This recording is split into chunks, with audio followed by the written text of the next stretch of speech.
بسم الله الرحمن الرحيم. الحمد لله وكفى وسلام على عباده الذين اصطفى. أما بعد فأعوذ بالله من الشيطان الرجيم. بسم الله الرحمن الرحيم. فمن شهد منكم الشهر فليصم ومن كان مريضا أو على سفر فعدة من أيام أخر. صدق اللہ مولانا العلی العظیم. محترم بزرگوں، رمضان مبارک کا مقدس مہینہ آج اس کا 20واں روزہ ہے. جب رمضان قریب آتا ہے تو ذہنوں کے اندر ایک بوجھ سا محسوس ہوتا ہے، گرم ہے، دھوپ بہت تیز ہے. ایک آدھ دن دو دن تک تھوڑا سا مزاج پر اثر ہوتا ہے، پھر آہستہ آہستہ ایک معمول بن جاتا ہے. اور حقیقت یہ ہے کہ جب انسان کسی کام کے کرنے کا فیصلہ کر لیتا ہے تو اس کام کو وہ کر لیتا ہے، اور جس کام کو کرنے سے پہلے سوچتا ہے کروں نہ کروں، کروں نہ کروں، وہ بیچارہ ڈرتا ہی رہتا ہے. جیسے دیہاتوں میں پہلے جب لوگ تالاب میں نہاتے تھے تو کوئی بیچارہ تالاب کے باہر بیٹھ کر پانی چھو چھو کے دیکھتا تھا، ٹھنڈا تو نہیں ہے، اور ایک آدمی آیا جھم میں سے کود گیا، نہا کر چلا گیا. انسان طے کرے مجھے یہ کام کرنا ہے تو ذہنی طور پر تیار بھی ہو جاتا ہے، اور جب بندہ کسی کام کو شروع کرتا ہے تو اللہ کی مدد شامل حال ہوتی ہے. تاریخ میں ہمیشہ جن قوموں نے اقدام کیا، کر ڈالا، اللہ نے راستے فراہم کر دیے.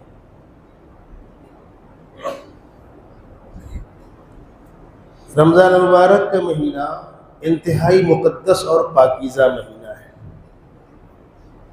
قرآن پاک کے اندر بھی اس چیز کا تذکرہ ہے، اور دسیوں وجوہات اور اسباب ہیں. اس مہینے کے مقدس ہونے کی بہت بڑی وجہ جو ہے وہ یہ ہے کہ خداوند قدوس نے لوح محفوظ سے 7ویں آسمان میں، لوح محفوظ 7 آسمان کے اوپر، اب تک تو دنیا مذاق اڑاتی تھی مسلمان پاگل ہے، ایسا ہے ویسا ہے، لیکن اب سب کے سمجھ میں آ رہا ہے کہ آسمانوں میں باہم کتنا فاصلہ ہے، اور پھر سب سے اوپر والا آسمان جو ہے اس کے بعد کتنا فاصلہ ہے. پھر عرش و کرسی اور لوح محفوظ ہے. لوح محفوظ وہ مقام ہے جہاں دنیا کا سارا ریکارڈ جمع ہے. خداوند قدوس نے قرآن پاک کا ایک ریکارڈ تو لوح محفوظ میں رکھا، دوسرا ریکارڈ 7ویں آسمان پہ اتار دیا. 7واں آسمان جو ہم دنیا والوں سے قریب ہے، سب سے نیچا والا آسمان، لوح محفوظ سے 7ویں آسمان پر قرآن پاک اتارا گیا ہے شب قدر میں. اور شب قدر رمضان کی ہی ایک رات ہے. اسی لیے یہ بھی کہا گیا اِنَّا أَنزَلْنَاهُ فِي لَيْلَةِ الْقَدْرِ، ہم نے قرآن کو شب قدر میں اتارا. اور یہ بھی کہا گیا شہر رمضان الذی انزل فیہ القرآن، رمضان مبارک کا مہینہ وہ مقدس مہینہ ہے اس میں قرآن نازل کیا گیا. اب بیچارے وہ لوگ جو صرف ترجمہ پڑھ کر محدث بن جاتے، مفسر بن جاتے ہیں، اور ہر موضوع کا وہی حال ہے. ایک ہوتی ہے گہرائی، سارے پہلوؤں پر نگاہ ہوتی ہے، اور ایک بس ایک آسان سی مثال دوں. آپ کو بخار ہے، ڈینگو ہے، ٹائیفائڈ ہے، ملیریا ہے، اور کوئی خطرناک قسم کا بخار ہے. ڈاکٹر نے کہا خون ٹیسٹ کرا کے آ جاؤ، خون ٹیسٹ کرا لیا تو اس رپورٹ میں لکھا ہوتا ہے یہ ہے، یہ ہے، یہ ہے. کچھ لوگ کہتے لا دیکھو، ہاں دیکھ یہ ہے، یہ ہے، یہ. وہ تو رپورٹ میں لکھا ہے، لیکن اس کے پیچھے کیا ہے؟ اس کے لیے تجربہ، ایکسپیرئنس، پریکٹس وہ درکار ہوتی ہے۔ اور اگر اناڑیوں نے پڑھ کر فیصلہ کر لیا بخار ہے نا، یہ دوا لے لے، یہ لے لے، یہ لے لے۔ ہمارے شہر بھیونڈی میں کڈنی فیل ہونے یا ہارٹ کے وال چوک ہونے کے سب سے زیادہ واقعات ہوتے ہیں۔ کیوں؟ اس لیے کہ ہندوستان میں یہ وہ خوش قسمت شہر ہے جہاں پن پٹی پر دوائیں ملتی ہیں۔ میں تو کہا کرتا ہوں دوسرے اسٹیٹ میں جا کر کے، ہم بھیونڈی سے آئے ہیں جہاں دوائیں پن پٹی پر بکتی ہیں، اور جہاں دوائیں ڈائریکٹ میڈیکل اسٹور میں گولیاں کاٹ کر دے دی جاتی ہیں۔ اور جن کو ذرا جلدی ہوتی ہے ڈاکٹر کے یہاں کون جائے گا، نمبر لگاؤ، پھر وہ کیا لکھ دے گا، اپنی منمانی کرے گا۔ مجھ کو سمجھتا ہے میڈیکل سے یہ دوا لے لی، وہ لے لی، وہ لے لی، تو یہ دوا کا نام پڑھ لیا، اس کا فارمولہ پڑھ لیا، لیکن اس دوا کے استعمال کے بعد باڈی پر اثر کیا پڑے گا، یا اس کی تیزی کو کم کرنے کے لیے کوئی اور دوا ساتھ میں لگے گی۔ میں گونڈی میں جلسے میں تھا، بہت تھکا تھا، تو میں نے ایک ساتھی سے کہا کہ بدن میرا ٹوٹ رہا ہے، مجھ کو کوئی ایک آدھ دوا لا کر دے دو، 1-2 گھنٹہ نکل جائے گا، میں جا کر ڈھونڈی میں لے لوں گا۔ دوا لے آئے، کھا لیجئے، میں نے کھا لیا۔ اب جو اس دوا کے کھانے کے بعد ایسیڈیٹی بڑھی، ایک جلن، چکر، بیٹھنا مشکل ہو گیا۔ پھر ایک ڈاکٹر صاحب آئے، انہوں نے دیکھا، رے کہنے کے مولانا کون اناڑی تھا کمبا، اس میں یہ دوا ساتھ میں لگائی جاتی ہے، اس کے بغیر آپ کھائیں گے انفیکشن ہوگا، اور وہی ہو گیا آپ کو۔ آپ میڈیکل اسٹور پر کھڑے رہیے، بچے آتے ہیں، انکل جلاب کی دوا دے دو، انکل سر درد کی دوا دے دو۔ کوئی سمجھدار ہوتا ہے پوچھتا ہے کون کھائے گا؟ کبھی مرد مانگتا ہے بیوی کھائے گی، یہ کنڈیشن تو نہیں ہے، یہ کنڈیشن تو نہیں ہے، یہ کنڈیشن تو نہیں ہے، روز مرہ کی بات ہے۔ تو جو لوگ قرآن پاک کی تفسیر پڑھتے ہیں، اچھی بات ہے، پڑھنا چاہیے، ہم منع نہیں کرتے، لیکن جتنی لیاقت ہے آپ کی، جہاں تک آپ کی پہنچ ہے وہیں تک رہیے، اچھال مت مار۔ تھوڑی سی بات سیکھی اور بحث چالو۔ تو اب بہت سے لوگوں کے ذہنوں میں یہ بات آتی ہے کہ یار قرآن کی آیتوں میں ٹکراؤ ہے۔ کیا ٹکراؤ ہے؟ 30ویں پارے میں انا انزلنا کے اندر ہے انا انزلناہ فی لیلۃ القدر، ہم نے قرآن کو شب قدر میں اتارا۔ سورہ بقرہ میں ہے شہر رمضان الذی انزل فیہ القرآن، رمضان کے مہینے میں قرآن اترا ہے۔ اور سب لوگ جانتے ہیں کہ سیدنا محمد صلی اللہ علیہ وسلم پر قرآن تھوڑا تھوڑا 23 سالوں میں اترا ہے۔ آپ کو نبوت ملی غار حرا میں، 13 سال مکے میں گزرے، مدینہ منورہ جانے کے بعد 10 سال گزرے، 63 سال کی عمر میں آپ کا وصال انتقال ہوا۔ اس 23 سالہ مدت میں قرآن اترتا رہا۔ مدینہ منورہ ہجرت کرنے سے پہلے کا زمانہ جو ہے یہ مکی دور کہلاتا ہے، اور مدینہ منورہ ہجرت کر جانے کے بعد کا دور جو ہے وہ مدنی دور کہلاتا ہے۔ اسی لیے سورتوں کے شروع میں لکھا ہوتا ہے مکی ہے، مدنی ہے، وغیرہ وغیرہ۔ مکی ہونے کا مطلب یہ نہیں ہے کہ مکے میں ہی اترے، آپ طائف میں ہو، آپ کہیں اور گئے ہو، وہ سب مکی دور ہے۔ ہجرت سے پہلے کا دور مکی دور ہے، اور مدنی ہونے کا مطلب یہ نہیں ہے کہ مدینہ منورہ میں ہو، نہیں، آپ تبوک میں گئے ہوئے ہیں، آپ فتح مکہ میں آئے ہوئے ہیں، حنین میں ہیں، مدینے سے باہر کہیں ہیں۔ ہجرت کے بعد کا دور مدنی دور کہلاتا ہے، اور ہجرت سے پہلے کا دور مکی دور کہلاتا ہے۔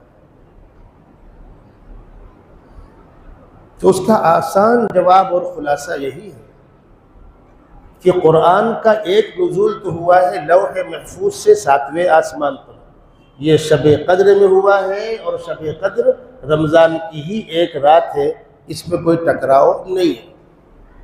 جیسے میرے پاس یو پی سے فون آئے، کہاں ہیں آپ؟ بمبئی میں ہیں؟ جی، ہو گیا۔ اب ان کے نزدیک بمبئی کے مطلب علاقہ۔ کسی اور کا فون آیا، آپ بھونڈی میں ہیں؟ جی۔ تیسرے کا فون آیا بھونڈی کے اندر سے، آپ کہاں پر ہیں؟ مسجد اقصیٰ میں ہوں۔ کمال ہے یار، اس سے بولے بھونڈی میں ہوں، اس سے بولے مسجد اقصیٰ میں ہوں، اس سے بولے مہاراشٹر میں ہوں، ٹکراؤ ہو گیا۔ ٹکراؤ اسی کو کہتے ہیں۔ آپ کہاں رہتے ہیں؟ بھونڈی میں۔ آپ کہاں رہتے ہیں؟ ضلع تھانے میں۔ آپ کہاں رہتے ہیں؟ مہاراشٹر میں۔ آپ کہاں رہتے ہیں؟ انڈیا میں۔ ٹکراؤ ہو گیا۔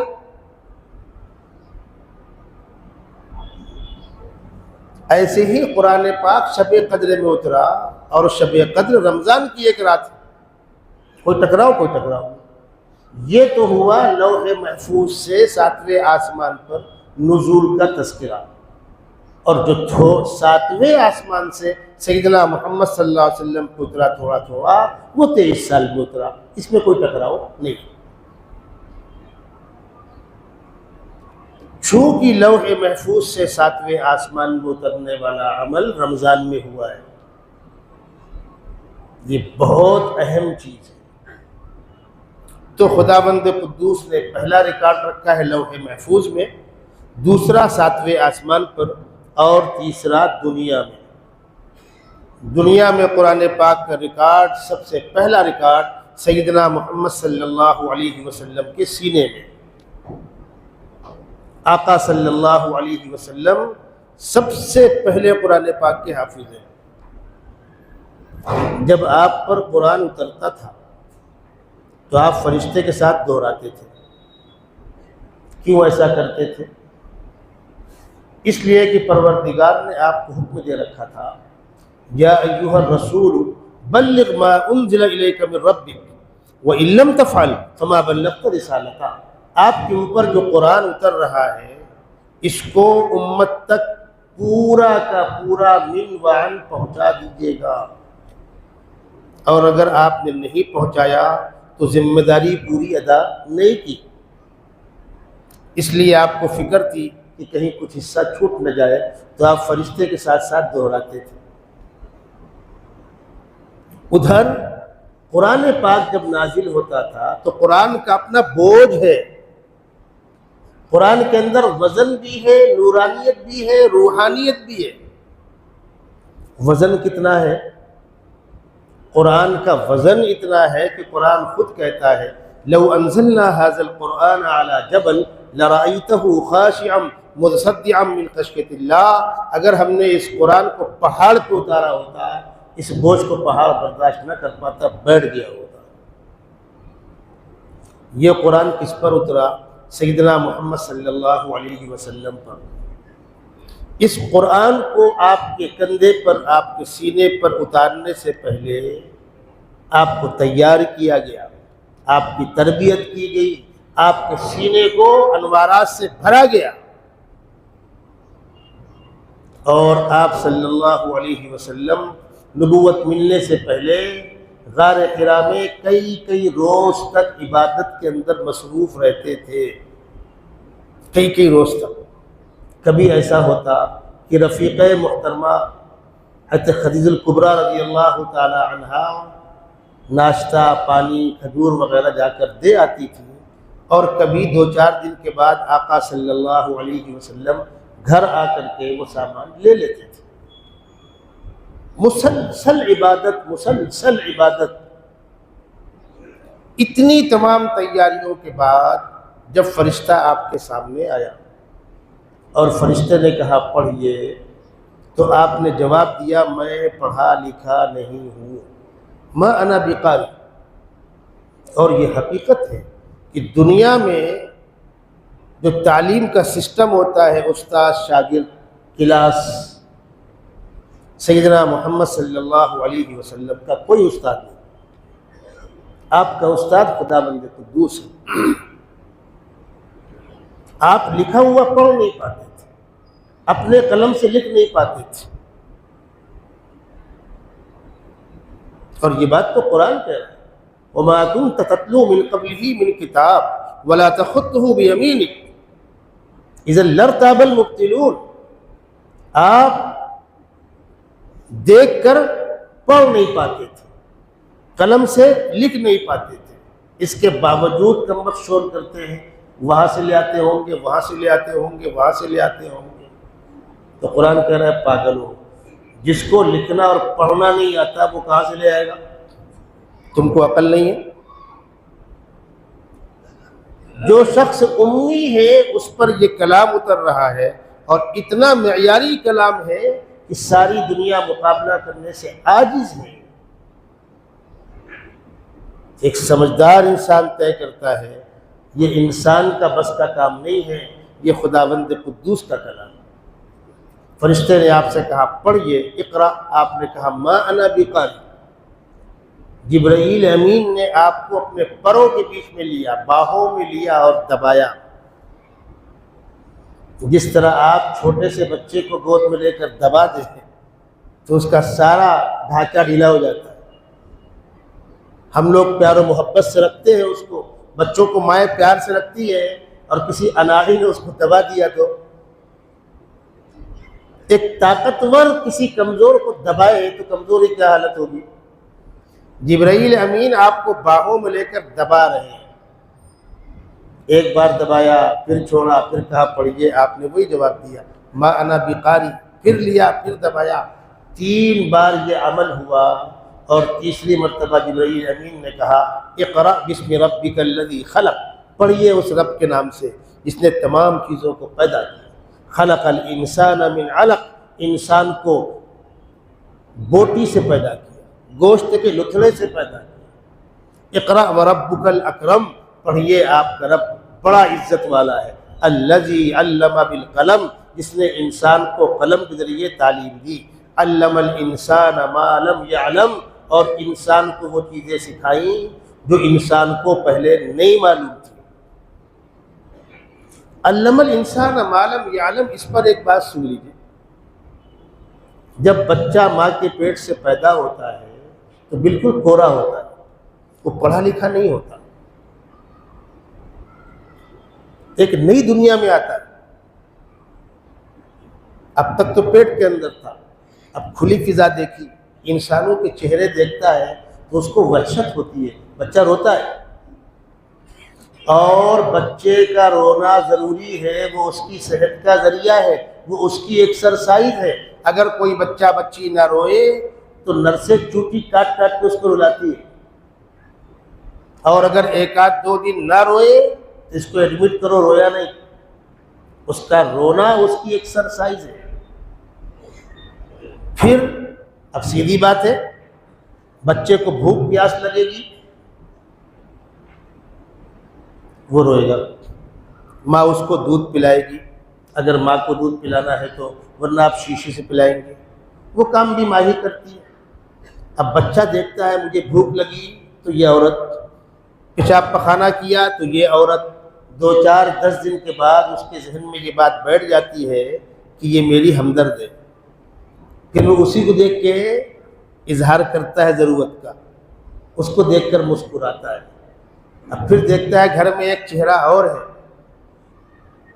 سلطان اعظم صاحب آتے ہیں جھولا والا لے کر، سامان وامان لے کر، سب لوگ جمع ہو جاتے ہیں، پھل فروٹ. اس کے ذہن میں آتا ہے کہ یہ گھر کا ذمہ دار ہے. تو بچے کے ذہن میں باپ کی عظمت اور ماں کی محبت بیٹھتی ہے. جب ماں بچے کو دودھ پلاتی ہے تو بچے کے پیٹ میں جو غذا جا رہی ہے، جو نسوں میں خون دوڑ رہا ہے، اس میں ماں کی ممتا اور ماں کے دودھ کی محبت شامل ہے. اس لیے غیر اختیاری طور پر بچے کو ماں سے لگاؤ ہوتا ہے. یہ وجہ ہے. بہرحال جو بات میں عرض کر رہا ہوں، جب انسان دنیا میں آتا ہے تو خالی ذہن ہوتا ہے، کچھ نہیں جانتا، لیکن آنکھ سے دیکھ رہا ہے، کان سے سن رہا ہے، ناک سے سونگھ رہا ہے، زبان سے چکھ رہا ہے. یہ علم حاصل کرنے کے ذرائع ہیں جن کو حواس سے خمسہ ظاہرہ کہتے ہیں. 5 ذرائع باہر ہیں، 5 ذرائع اندر ہیں، جو کھوپڑی کے اندر. جو کھوپڑی کے اندر 5 ذرائع ہے، حافظہ ہے، وہم ہے، خیال ہے. قوت ادراک ہے، وہ ایک علمی بحث ہے۔ وہ حواس سے خمسہ باطنہ کہلاتے ہیں، جو ظاہری ہیں، آنکھ سے دیکھنا، کان سے سننا، ناک سے سونگنا، زبان سے چکھنا اور چھو کر دیکھنا۔ چھونے والا عمل ہاتھ کے اندر اعلیٰ کوالٹی کا ہے، باقی پورے بدن میں۔ آپ دکاندار کے پاس جاتے ہیں، کپڑا اچھا ہے، نرم ہے، موٹا ہے، کھردرا ہے، چکنا ہے، تو ہاتھ سے دیکھتے ہیں۔ برتن گرم ہے، ہاتھ سے چھوتے ہیں۔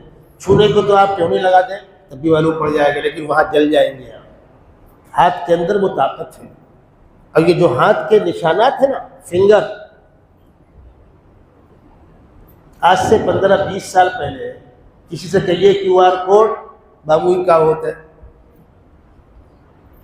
اور آج بتلانا پڑے گا۔ آپ کے اکاؤنٹ نمبر کا QR کوڈ وہ آپ کا ہی ہوگا، دوسرے کا نہیں ہوگا۔ اور ایک QR کوڈ دوسرے سے میچ نہیں کھاتا ہے۔ اللہ تبارک و تعالیٰ نے انسان کے انگوٹھے میں QR کوڈ رکھا ہے، اور روز قیامت ہر شخص وہیں سے پہچانا جائے گا۔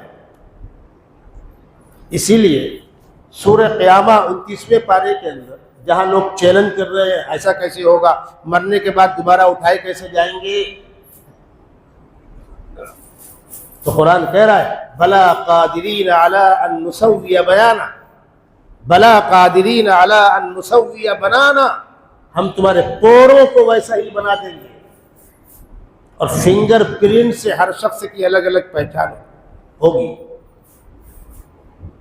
تو اللہ تبارک و تعالیٰ نے انسانوں کو ذرائع دیے، انسان سیکھتا ہے۔ تو علم الانسان ما لم یعلم، جو باتیں نہیں معلوم تھی اللہ نے وہ سکھائی۔ بچہ ماں کے پیٹ سے پیدا ہوتا ہے خالی الذہن، کورا، اور اگر آپ برا نہ مانیں تو اسے کہیں گے جاہل، پھر پڑھتے پڑھتے عالم بنتا ہے۔ میرے ایک دوست تھے اعظم گڑھ کے، میں نے پوچھا آپ کہاں کے ہیں؟ بولے ہم فلانی جگہ کے۔ تو میں نے کہا جہاں آج تک کوئی عالم نہیں پیدا ہوا؟ گرم ہو گئے، ایسا کیسے آپ کہہ رہے ہیں؟ فلانے پیدا ہوئے، فلانے پیدا ہوئے، فلانے پیدا ہوئے۔ اللہ، تمہارے گاؤں میں کوئی عالم نہیں پیدا ہوا، 2-4 علماء اور جمع ہو گئے۔ کیا کہہ رہے ہیں مولوی صاحب؟ کہا یہ کہہ رہے ہیں کہ فلانے گاؤں میں گاؤں کا نام نہیں لینا چاہتا، فلانے گاؤں میں کوئی عالم نہیں پیدا ہوا۔ کیا مولوی صاحب مذاق کر رہے ہیں؟ فلاں فلاں فلاں فلاں ادیب، فلاں نقاد، فلاں شیخ الحدیث۔ تو میں نے کہا آپ لوگ علماء ہیں؟ کہنے کہ ہاں الحمدللہ۔ میں نے کہا واللہ اخرجکم من بطون امہاتکم لا تعلمون شیئا۔ اب سب کے سر جھک گئے۔ قرآن کہتا ہے اللہ نے تم کو تمہاری ماں کے پیٹ سے پیدا کیا، تم کچھ نہیں جانتے تھے۔ تب عالم تھے کہ پڑھ کر عالم بنے؟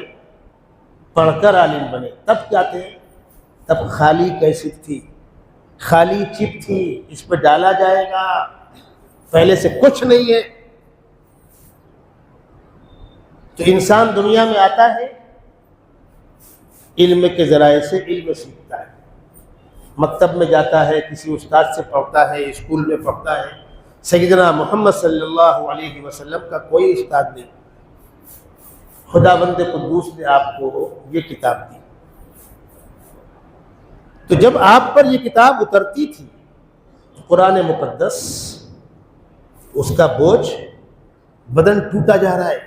اسی لیے جب پہلی مرتبہ آپ پر قرآن اترا ہے تو آپ گھبرا بھی گئے تھے، ٹوٹ گئے تھے۔ غار حرا سے لوٹ کے اپنے گھر آئے اور رفیق حیات سے فرمایا زملونی زملونی لقد خشیت علی نفسی، مجھے چادر اڑا دو، مجھے گھبراہٹ ہو رہی ہے۔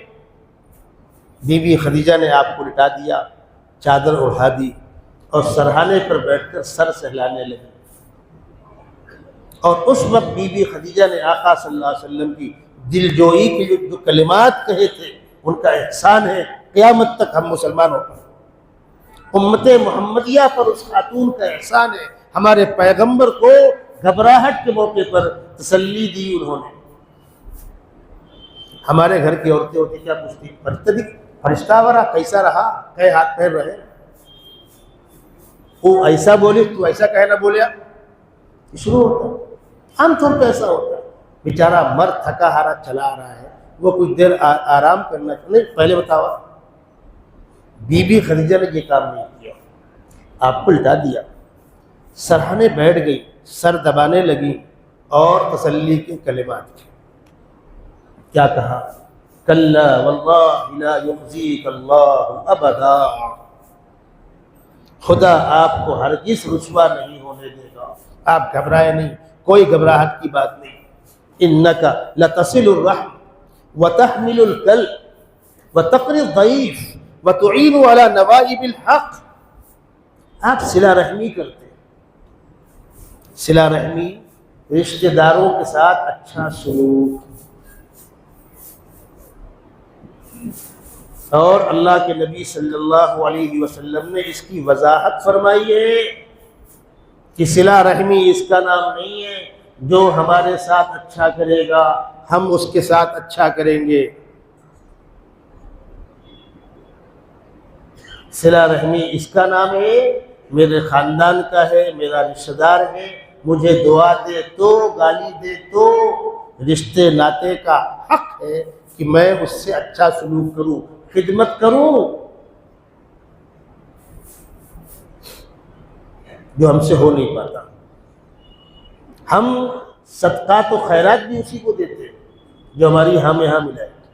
ہاں سیٹ ہاں سیٹ ہاں سیٹ نہیں، اللہ کی امانت ہے، سامنے والا مستحق ہے، اس کو دو، دعائیں دیتا ہے تو دو، گالی دیتا ہے تو دو. غور کرو اللہ کے نظام میں، جس خدا نے اس کو لینے والا ہاتھ دیا ہے تم کو دینے والا ہاتھ دیا ہے، الٹا بھی کر سکتا تھا. اور جب اللہ لگام ٹائٹ کرتا ہے تو ساری عقل دھری کی دھری رہ جاتی ہے.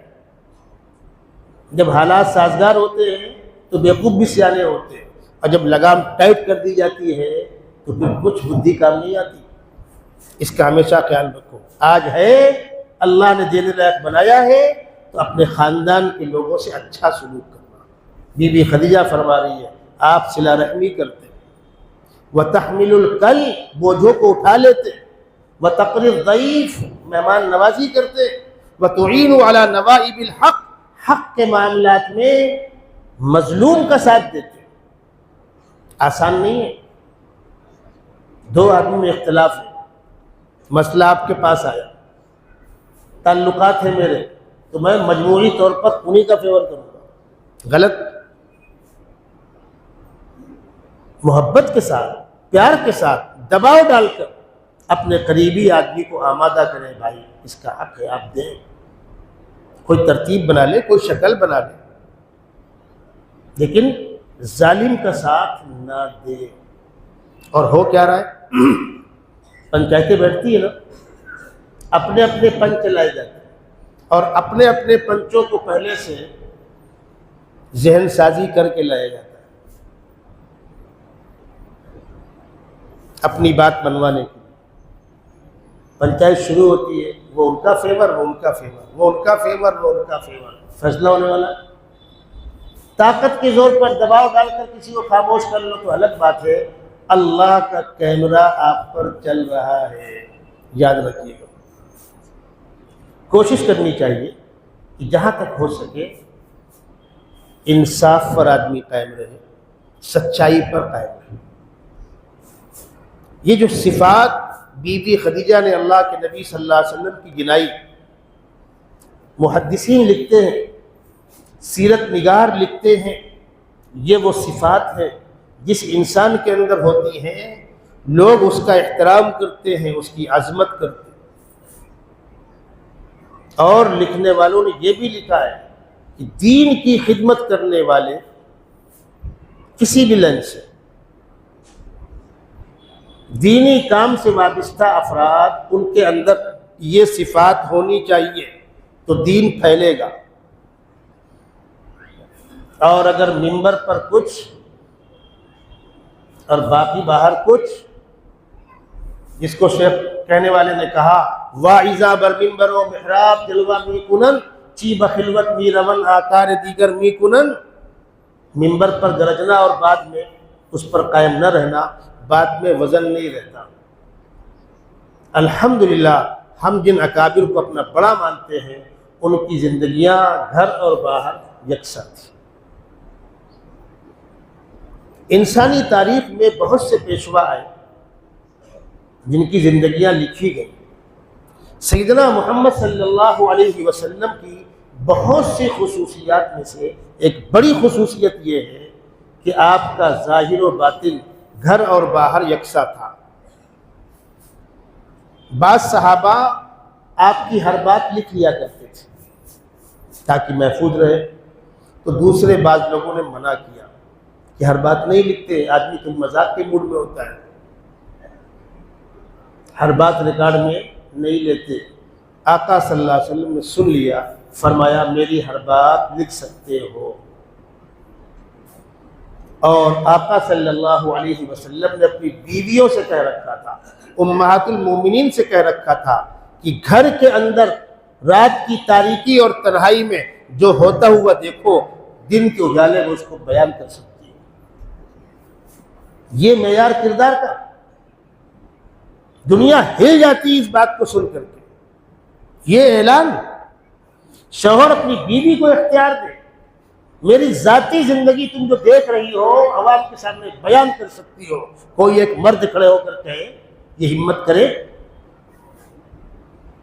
اسی لیے جب تاریخ لکھنے والوں نے، سیرت نگاروں نے، دنیا کے پیشواؤں کے حالات لکھنے والوں نے، انبیاء کرام کے حالات لکھنے والوں نے ترتیب بنائی ایک نمبر پر کون، تو یہ مجبور ہوئے کہنے پر سیدنا محمد صلی اللہ علیہ وسلم۔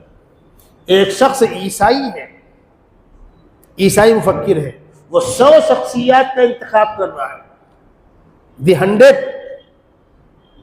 پہلے نمبر پر سیدنا محمد صلی اللہ علیہ وسلم کا نام رکھا اس نے۔ عیسائی دنیا ہل گئی اور اس سے کہا کم سے کم یہاں تو چینجنگ کر دو، 1 نمبر پر عیسیٰ، 2 نمبر پر محمد کر دو۔ اس نے کہا انصاف کا خون ہو جائے گا۔ یہ مقام تھا آپ کا، آپ پر قرآن اتر رہا ہے، قرآن کا بوجھ ہے۔ جب آپ پڑھ کر سنا رہے ہیں امت کو تو وہ بوجھ باقی نہیں ہے۔ جب قرآن آپ پہ اترا ہے تو اتنا ہی بوجھ ہے، کتنا کہ پہاڑ بیٹھ جائے۔ لیکن جب آپ پڑھ کر سنا رہے ہیں صحابہ کو، نورانیت برقرار ہے، روحانیت برقرار ہے، لیکن بوجھ اٹھا لیا گیا۔ ورنہ اگر وہ بوجھ برقرار رہتا تو کئی لوگ حافظ قرآن بنتے۔ سوچئے آپ، سیدنا محمد صلی اللہ علیہ وسلم کو ایک طرف یہ فکر ہے کہ قرآن کا کچھ حصہ چھوٹ نہ جائے، امت تک پہنچانا ہے، اور ایک طرف بوجھ پڑ رہا ہے، بدن ٹوٹا جا رہا ہے، اسی حال میں آپ قرآن کو دہرا رہے ہیں۔ فرشتے کے ساتھ خداوند قدوس کو پیار آیا اور فرمایا لا تحرک به لسانک لتعجل به، اے ہمارے محبوب آپ فرشتے کے ساتھ قرآن دہرائیے مت۔ ان علینا جمعہ وقرآنہ، ہمارے ذمے ہے قرآن پاک کو آپ کے سینے پر جمع کرانا۔ آپ کے سینے میں قرآن پاک ہم جمع کرائیں گے اور آپ کی زبان سے ہم پڑھوائیں گے۔ فَإِذَا قَرَأْنَاهُ فَاتَّبِعْ قُرْآنَهُ، جب فرشتہ پڑھ کر خاموش ہو تب آپ دہرا سکتے ہیں۔ ثُمَّ إِنَّ عَلَيْنَا بَيَانًا، پھر قرآن کا بیان بھی ہم بتلائیں گے آپ کو۔ کیا مطلب؟ میں آپ کو قرآن کی آیتیں ہی سنا رہا ہوں، ترجمہ آپ بھی پڑھتے رہتے۔ ثم ان علینا بیانا، ہمارے ذمہ اس کا بیان ہے۔ کیا مطلب؟ قرآن پاک کا بڑا حصہ وہ ہے جو کوڈ ورڈ ہے، مخصوص اصطلاحات ہیں، اور اصطلاحی الفاظ کے معنی جو اصحاب اصطلاح ہوتے ہیں وہ طے کرتے ہیں۔ یاد رکھیے گا، میں آپ کو بتلا دوں، آپ یو پی میں کہیے ٹوپی پہنا دیا، ایک ٹوپی دی ہوگی اس کو تحفے میں، ٹوپی تحفے میں دے دی ہوگی، اچھی بات ہے۔ اور بمبئی کے اندر کہیے ٹوپی پہنا دیا، اب کیا معنی ہوا؟ یہاں ٹوپی پہننا اور پہنانا اور گھمانا اور اصطلاحات ہیں، تو ہر الفاظ الگ الگ علاقوں میں، الگ الگ زبانوں میں، الگ الگ دنیا میں اصطلاحات الگ الگ ہوتی ہیں۔ قرآن پاک کی اپنی مخصوص اصطلاح ہے. کچھ احمق پاگل دیوانے قرآن پاک کو لغت سے حل کرتے ہیں. اپنی عقلوں کا علاج کرو، قرآن پاک لغت سے حل نہیں ہوگا، قرآن کی اپنی اصطلاح ہے. مثلا روزہ، قرآن نے روزے کو الصوم کہا ہے. فمن شہد منکم الشہر فلیصم. روزہ رکھیں. الصوم کے کیا معنی ہے؟ الصوم کے معنی ہے رک جانا. آپ جا رہے تھے، رک گئے، صوم ہو گیا. آپ ایک کام کر رہے تھے، رک گئے، صوم ہو گیا. الصوم کے معنی ہے رک جانا. کس چیز سے رک جانا؟ یہ قرآن میں نہیں ہے، سیدنا محمد صلی اللہ علیہ وسلم بتلا رہے ہیں. الزکوٰۃ کے معنی ہے بڑھوتری، برکت اور اضافہ. تقریباً 71 مقامات پر قرآن کہتا ہے نماز پڑھو، نماز پڑھو. اقیم الصلاۃ. الصلاۃ کے لغت کے اندر معنی ہے دعا کرنے کے. دنیا کے اندر کچھ پاگل وہ بھی ہے جو دعا کرتے بولے نماز بھاری ہو گئی. اب یہ جو اصطلاحات ہیں کون طے کرے گا؟ اس کے معنی کون طے کرے گا؟ خداوند قدوس تو آئیں گے نہیں بتلانے ہم کو. خداوند قدوس نے کہا پیغمبر میرے نمائندے ہیں، سیدنا محمد صلی اللہ علیہ وسلم نمائندے ہیں. ان کا قول و فعل، ان کا کہا اور کیا ہوا، میرا کہا اور کیا ہوا سمجھو. وما ينطق عن الهوى ان هو الا وحی یوحی اطیعوا اللہ واطیعوا الرسول. اللہ کی اطاعت کرو، رسول اللہ صلی اللہ علیہ وسلم کی اطاعت کرو. اب رسول اللہ صلی اللہ علیہ وسلم بتلا رہے ہیں زکوٰۃ سے مراد یہ، صلاۃ سے مراد یہ، صوم سے مراد یہ. تو یہ مراد قرآن کی، قرآن کے اندر آیتوں کی مراد خدا نے پیغمبر کو بتلایا، پیغمبر نے صحابہ کو بتلایا، اور صحابہ نے اپنے شاگردوں کو بتلایا. اور وہ تشریح، وہ تفسیر اسی تسلسل کے ساتھ کی جائے گی. قرآن پاک کی آیتوں کی تشریح اسی روٹ پہ کی جائے گی. سیدنا محمد صلی اللہ علیہ وسلم کی زندگی کی وضاحت آپ کے صحابہ کی زندگیوں کو دیکھ کر، صحابہ کی تشریحات کو دیکھ کر، پیغمبر علیہ السلام کی بیویوں کی تشریحات کو دیکھ کر وہ کی جائے گی. ہم 1400 سال بعد والے بیٹھ کر کے اپنے طور پر اس کے معنی اور مطالب طے نہیں کریں گے. ثم ان علینا بیانہ. تو جو بات میں عرض کر رہا تھا کہ قرآن پاک کے پہلے حافظ سیدنا محمد صلی اللہ علیہ وسلم، پھر آپ کے خلفائے راشدین، آپ کے قریبی صحابہ، عشرہ مبشرہ، پیغمبر علیہ السلام کی بعض بیویاں حافظات قرآن کی، اور دنیا کے اندر دین پھیلا. الحمدللہ ثم الحمدللہ. رمضان کا مہینہ ہے، چند مسائل آپ کو بتلا دوں. رات کے آخری حصے میں ہم اٹھ کر سحری کھاتے ہیں. سحری کھانا چاہیے، سحری کھانا سنت. کوئی یہ سمجھے کہ نہیں بس میں مغرب کے وقت تھوڑا کھا لیا، بھوکا رہوں گا، رات بھی بھوکا دن بھی بھوکا، اللہ زیادہ راضی ہوگا. نہیں، دین کے اندر منمانی نہیں. سیدنا محمد صلی اللہ علیہ وسلم نے سحری کھائی، سحری کھانے کی ترغیب دی. سحری کھانا سنت. جب سحری کا وقت ختم ہو رہا ہے تو وقت کے شروع اور ختم ہونے کو ہم جانتے کیسے ہیں؟ گھڑی سے، کیلنڈروں سے. افطار کا وہ کارڈ ہوتا ہے سحری افطار کا، اس کو دیکھ کر. یہ چیزیں جہاں سے بنائی جا رہی ہیں وہ کہاں سے بنائی جا رہی ہیں؟ مشینریوں سے. مشینری کیا طے کر رہی ہے؟ اب سورج یہاں ہوگا، اب یہاں ہوگا، اب یہاں ہوگا، اب یہاں ہوگا، ابھی نکلا ہوگا، ابھی 2 ہاتھ اوپر آیا ہوگا، بیچ میں آ گیا، ڈاؤن ہو گیا، ڈوب گیا. یہ طے کر رہے ہم زمین پر بیٹھ کر. اور سورج ہے کہاں؟ 25 کروڑ میل کے فاصلے پر. اس کی حرکتوں کا اندازہ ہم یہاں کر رہے ہیں. یہ اندازہ کتنا پرفیکٹ ہوگا؟ اندازہ ہی تو ہے. اس لیے سحری ختم کرتے وقت ختم ہونے سے پہلے 10 منٹ پہلے رک جاؤ. منہ صاف کر لیجئے، پانی پینا ہے پی لیجئے، کسی کو پیسٹ کرنا ہے، گل منجل کرنا ہے، کچھ کرنا ہے ابھی وقت باقی ہے کر لو. جب دن شروع ہو جائے، روزہ شروع ہو جائے تو پھر مسواک کرنا، پیسٹ نہیں کرنا، گل منجن نہیں کرنا. یہ جو آخر کا 5-7 منٹ بچتا ہے، باوضو ہو کر مصلی پر بیٹھ جائیں، 2 رکعت 4 رکعت اللہ توفیق دے نفل پڑھ لیں. تہجد کا وقت ہے، دعا مانگ لیں، قبولیت کی گھڑی. ہم کیا کرتے ہیں؟ ہم دیکھتے ہیں 5 منٹ باقی، لا بھائی چائے لا، بھائی 2 منٹ باقی، پانی لا بیٹا، تھوڑا ملا کر لا، روح افزا ملا لے. اب اسی میں ٹائم ہو گیا ختم. آیا اب پی رہے ہیں، بچے نے کہا ابو اذان ہو رہی ہے، پہلے گلاس اتار لیا. کیا بولے بیٹا؟ آپ مجھے بتلائیں یہ تماشا اور مذاق کس کے ساتھ ہو رہا ہے؟ پہلے بات کریں.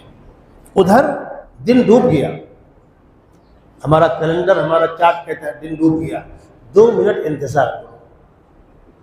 13-13.5 گھنٹہ ہم بھوکے رہے، 2 منٹ میں جان نکل جائے گی. اطمینان کر کے افطار کرو تاکہ روزہ خراب نہ ہو. سحری نہیں کھا سکے کوئی بات نہیں، نہیں کھا سکے، روزے میں کوئی فرق نہیں پڑے گا. اب سحری نہیں کھا سکے تو دن بھر سیٹ کا مول آف ہے. آج سیٹ بغیر سحری کے دور رہو، بھاگ چھوڑو. ارے کیا بتلاؤں یار، گھڑی الارم بجا نہیں، تو رکھی رہے گی، پی نہیں پایا، بعد میں آنکھ کھلی. کس پر احسان رکھ رہے بھائی؟ اللہ نے ایک روزہ بغیر سحری کے رکھنے کا موقع دیا ہے، آپ کے ثواب میں اضافہ ہو جائے گا، اس کا پرچار نہیں کرنا چاہیے. سو گئے، نہانے کی حاجت ہو گئی، آنکھ کھلے اٹھ جاؤ نہا لو. روزے کی حالت میں اگر نہانے کی حاجت ہو گئی اٹھ کر نہا لو. ناپاک ٹہلتے مت رہو، ناپاک پڑے مت رہو، اس سے روزہ مکروہ ہوتا ہے. قے ہو گئی ہوگی، منہ صاف کر لو. قے ہو جانے سے کچھ نہیں ہوتا، آپ قے نہ کریں. خون چیک کے لیے خون نکالنا ہے، تھوڑا نکالتے 10-20 گرام نکال سکتے. سر میں تیل لگا لیا، خوشبو لگا لیا، سرما لگا لیا. زکام ہے وکس سونگ لیا، ابو فاس سونگ لیا، گنجائش. آنکھ کڑک رہی ہے، آنکھ کی دوا آنکھ میں ڈالا تو حلق میں اس کا ذائقہ محسوس ہوتا ہے، اس سے بچیے. یہ کام رات میں کیجیے. اب بعض لوگوں کو ایسا ہوتا ہے کہ ڈاکٹر نے بلایا ہے اور کہا ہے دوا ڈال کے آنا، تو اگر کوئی ڈاکٹر رات میں بیٹھتا ہے تو آپ اس کو دکھائیے، اس کو دکھائیے ہی مت. لیکن نہیں بیٹھتا رات میں، اسی کا علاج چل رہا ہے، مجبوری ہے، اور وہ کہتا ہے دوا ڈال کے آؤ، تو پورا بوند ڈالنا نہیں، آدھا بوند ڈالنا ہے، پاؤ بوند ڈالنا ہے، بس ہلکا سا اس پہ آ جائے. اور اس کے باوجود اگر حلق میں ذائقہ محسوس ہو تو تھوک دیں. بیماری کی وجہ سے روزہ چھوڑ سکتے ہیں. جو بیماری روزے کے لیے مانع ہو، برداشت نہیں کر سکتے، اور اگر خدا نہ خواستہ بیماری کی بنیاد پر روزہ چھوڑنے کی نوبت ہے تو چلتے پھرتے کھاتے نہ رہے. پان کھا رہے کیا ہوا؟ یہ شوگر ہے. گٹکا کھا رہے کیا ہوا؟ بلڈ پریشر ہے. یہ بدتمیزی ہے، یہ روزے کے ساتھ بدتمیزی ہے. جو لوگ روزہ نہیں رکھ پا رہے، اگر کھانا پینا چھپ کر کھائے پیے، اوپن میں. زکوٰۃ کے ایک آدھ مسائل بتلا دوں. آپ حضرات زکوٰۃ نکالتے ہیں ماشاءاللہ، زکوٰۃ کا حساب کر لیا آپ نے، کچھ حصہ نکل گیا، کچھ بعد میں نکلنا ہے.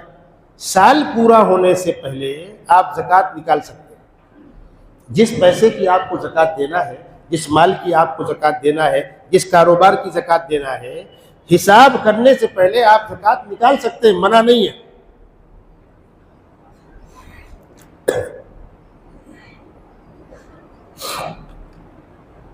اور بہتر تو یہ ہے کہ زکوٰۃ نکالتا رہے، خاندان والوں کو، ضرورت مندوں کو تھوڑا تھوڑا دیتا رہے. اس سے پہلے میں نے بتلایا بھی تھا کس کو دینا کس کو نہیں دینا. مسلسل دیتے رہے. 2 فائدے ہوں گے، نشانے تک پہنچے گی، صحیح لوگوں تک، اور آدھی تیہا نکل چکی ہوگی، رمضان میں بوجھ نہیں ہوگا. ایسے لوگ ماشاءاللہ آپ کے شہر میں ہیں، ارے مولانا کیا بتلائیں، عید کے خرچے، رمضان کے خرچے، کپڑے کے خرچے، بچوں کے شاپنگ کے خرچے، زکوٰۃ کے لیے پیسہ نہیں. ٹھیک ہے. کوئی بات نہیں، رات میں آپ سوئے تھے، صبح آپ کھلی، رمضان آ گیا، اچانک رمضان آ گیا، آپ کو پتہ ہے رمضان آ رہا ہے نا بھائی، تھوڑا پیسہ رکھو۔ خاص طور پر جو لوگ باہر سے آتے ہیں، جو بیچارے امید لے کر آتے ہیں لوٹ جائیں گے، ان کو پٹا لو۔ میں آپ کو بتلا دوں، الحمدللہ ہمارے ادارے کے لوگ بڑی محبت سے دیتے ہیں، بڑی رقمیں دیتے ہیں، لیکن ایک طبقہ وہ بھی ہے، ہم فون لگا السلام علیکم، کہہ لیں مولا آرام سے آؤ، دوبارہ فون لگایا، عید بات، بولے ہاں عید بات، کوئی دقت، کہاں جانا آپ کو، کہاں جانا ہم کو۔ لیکن جو بیچارے باہر سے آئے وہ امید لے کر وہ لوٹ جائیں گے۔ اور ان آنے والوں کا احترام کیجیے، میں صاف صاف کہتا ہوں، بار بار کہتا ہوں، جس کو دینا ہے اس کو دو، جتنا دینا ہے اس کو دو، وہ آپ کی مرضی، گنجائش ہے۔ ابھی میں پچھلے ہفتے مسلسل دوروں میں تھا، میرے ساتھ ایک صاحب تھے، الحمدللہ لوگ اچھی خاصی رقمیں دیتے ہیں۔ ایک صاحب آئے، ان کی رقم زائد تھی، اتنا کاٹ دیجئے۔ ارے بھائی تمہارا اتنا ہے بھائی، تھوڑا اس سال گنجائش کر، کوئی بات نہیں، اللہ آسان کرے، میں نے کاٹ دی۔ جو صاحب میرے ساتھ میں تھے بولے آپ تو کچھ بولتے ہی نہیں، لوگ جھگڑا کرتے ہیں، ایسا کیسے کم لے لوں گا، اداروں کا کیا ہوگا؟ تو معلوم ہے کیا ہوتا ہے کہ کوئی سیٹ ان کو بڑھا کر دیتا رہتا نہیں ہے، 1000 کا 1000 ہی رہتا ہے، 500 کا 500 رہتا ہے۔ کیوں؟ یہ دماغ کھائیں گے۔ اور الحمدللہ میں اپنے آپ کو بتا تجربہ، ہر سال ایسا ہوتا ہے، کچھ لوگ فون کرتے ہیں مولانا کچھ رقم بچ جا کے لے جائیں گے، اس کو ریکارڈ مت لیجیے گا۔ انہیں پتہ ہے کہ آئندہ حیران نہیں کریں گے، بھائی ادارے ہیں، آپ کی گنجائش پر ہے، تو کس کو دینا ہے آپ سمجھیے، کتنا دینا ہے آپ سمجھیے، زکوٰۃ پرسن کی بنیاد پر ہے، لیکن جس کو دیجیے محبت کے ساتھ دیجیے۔ رات میں کوئی آتا ہے، کھجور رکھیے، بسکٹ رکھیے، چوڑا رکھیے، گھر قریب میں جو بھجیا رکھی، چٹپٹی رکھیے، ان کو کھلائیے، ان کی دعائیں لیجیے۔ یہ وہ اہل اللہ ہے، اس مجمع کے اندر یہ وہ اہل اللہ ہے جن کے قدموں کے نیچے فرشتے پر بچھاتے ہیں۔ دنیا سے اچھائی مٹ نہیں گئی ہے، اچھے لوگ ختم نہیں ہو گئے ہیں۔ آپ کے آفس تک ان کا آنا، آپ کے گھر تک ان کا آنا، آپ سے ان کا مصافحہ کرنا، اس کو معمولی مت سمجھیں۔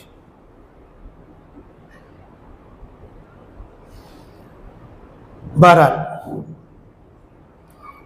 یہ پرچی آئی ہوئی ہے، ایک آدھ مسائل بتلا دوں، پھر دارالعلوم دیوبند کے سفیر آئے ہوئے ہیں، تھوڑا میں تعارف کرا کر مولانا کو کھڑا کر دوں گا۔ پرچی میں لکھا گیا ہے صدقہ فطر کی رقم۔ صدقہ فطر کیا چیز ہے وہ سمجھیے۔ ہم نے روزے رکھے، ہم کو لگتا ہے ہم نے رکھے، لیکن کوتاہی تو ہے، روزوں کے اندر کوتاہی تو ہے، نمازوں میں کوتاہی تو ہے، کمزور بندے ہیں۔ زکوٰۃ الگ فریضہ ہے، فطرہ الگ چیز ہے۔ ایک اصولی بات ذہن میں رکھیے گا، جو چیز پرسنٹ ہوتی ہے وہ گھٹتی بڑھتی ہے، اور جو چیز پر ہیڈ ہوتی ہے وہ گھٹتی بڑھتی نہیں ہے۔ قربانی پر ہیڈ ہے، ایک مالدار پر ایک قربانی، وہ مالدار لکھپتی ہے، کرب پتی ہے، ارب پتی ہے، ایک قربانی، وہ پر ہیڈ ہے، پرسنٹ نہیں ہے۔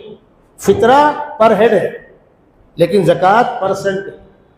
لاکھ پر 2500، کروڑ پر 2.5 لاکھ، ارب پر 2.5 کروڑ۔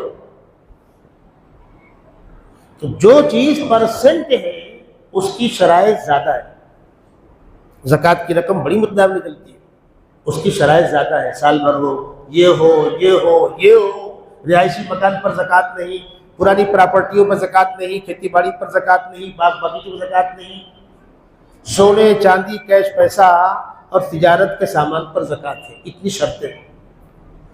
لیکن فطرہ ہر وہ آدمی جس کو اللہ نے کھانے کمانے کے مواقع دیے ہیں، آرام کے ساتھ زندگی گزر رہی ہے، مقروض نہیں ہے، خستہ حال نہیں ہے، وہ فطرہ نکالے، اپنا بھی، اپنے گھر والوں کا بھی، بچوں کا بھی۔ مسئلے کے اعتبار سے جب بچے بڑے ہو جائیں تو باپ الگ پارٹی ہوتی ہے، بیٹا الگ پارٹی ہوتا ہے۔ کب؟ جب الگ الگ رہنا سہنا ہو، الگ الگ کام کاج ہو۔ ہمارے یہاں ایسا نہیں ہے، سب ایک ساتھ میں رہتے ہیں، بچوں کا خرچہ بھی باپ کرتا ہے، کپڑے بھی باپ سلاتا ہے، کاروبار بچے باپ کے ساتھ دیکھتے ہیں، تو یہ بیٹے بھی باپ کے ساتھ جوائنٹ ہیں، اپنی طرف سے، اپنے گھر والوں کی طرف سے، اور جب کبھی غلام ہوا کرتے تھے تو غلاموں کی طرف سے۔ یہ فطرہ جو ہے یہ ضرورت مندوں کی مدد بھی ہے، اور تمہارے روزوں کی کمی کوتاہی کا صدقہ بھی ہے۔